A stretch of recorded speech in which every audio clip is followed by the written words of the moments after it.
नमस्कार. नमस्कार. मी डॉक्टर अरुण साळी, MBBS MD. आता यावेळेला तिसऱ्यांदा मी आनंदकुंजमध्ये येत आहे. पहिल्या वेळेला मी 2008मध्ये आलो होतो. त्यावेळेला हे नवीनच सुरू झालं होतं. त्यावेळेला मला डायबिटीसचा खूपच मोठा प्रॉब्लेम होता. इन्सुलिन वगैरे घ्यावं लागत होतं. दिवसातून 2दा इन्सुलिन घ्यायचं म्हणजे फार त्रासदायक वाटत होतं.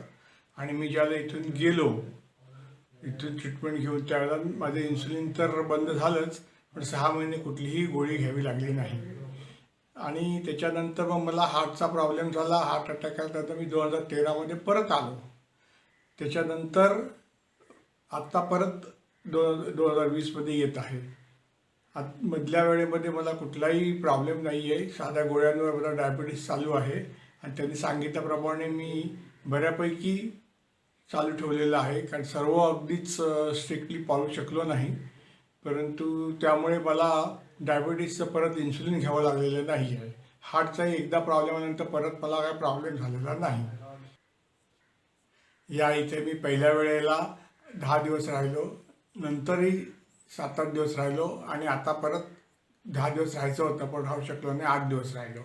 आता पहिल्या वेळेला जेव्हा आलो त्यावेळेला इथे ज्या सुविधा होत्या त्यापेक्षा आता खूपच जास्त सुविधा इथे आहेत. पहिल्याला 2च बिल्डिंग होत्या, आता भरपूर बिल्डिंग्स आहेत. नंतर हे आल्या आपल्याला किट देतात, त्याच्यामध्ये आपल्या सर्व व्यवस्था असते, शिवांबू वगैरे प्राशन करण्याची आणि सर्व. इथे महत्त्वाची गोष्ट म्हणजे आम्रोली क्रिया घेतली जाते. ही दुसरीकडे कुठेही घेतली जाते असं मला माहिती नाही. आणि त्यामुळे आपलं संपूर्ण शरीर शुद्ध होतं.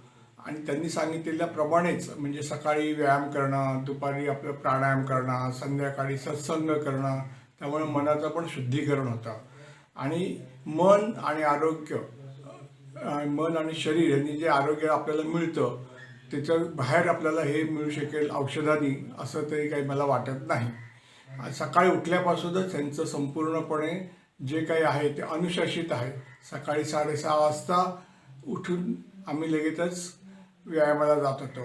त्याच्यानंतर इथं आल्यानंतर मग मालिश असतं, मालिशनंतर मड बाथ असतो, सन बाथ असतो, नंतर भूगर्भ म्हणजे मातीमध्ये संपूर्णपणे आपल्याला गाळून ठेवलेलं असतं.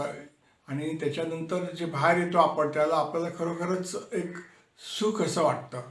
त्याच्यानंतर मग आंघोळीनंतर थोडा आराम केल्यानंतर मग दुपारी परत प्राणायाम असतो. दुपारी प्राणायामनंतर मग परत आराम असतो. आरामानंतर मग आपल्याला सत्संग असतो. त्याच्यामध्ये आपल्याला नवीन निरनिराळ्या प्रकारचे लेक्चर्स दिले जातात. त्या लेक्चर्समध्ये आपल्याला आपल्या आरोग्याबद्दलची जी माहिती आपण कधी ऐकलेली नसते ती आपल्याला ऐकू येते. म्हणजे आरोग्य म्हणजे काय, त्याच्यासाठी आपण काय काय करायला पाहिजे, मनशुद्धी म्हणजे काय, त्यासाठी काय करायला पाहिजे, हे सर्व आपल्याला त्यातून कळतं. आणि त्यामुळे जे आपल्याला जे स्वास्थ्य मिळणार असतं ते निरंतर असतं असं मला वाटतं. या इथे येऊन तर मी खुश आहेच. आणि यावेळेला मी माझ्या पत्नीलाही आणलं होतं बरोबर. आणि तिला पॅरालिसिसचा अटॅक आला होता म्हणून आणलं होतं. आता तिचंही बरं होईल अशी मला आशा आहे. धन्यवाद.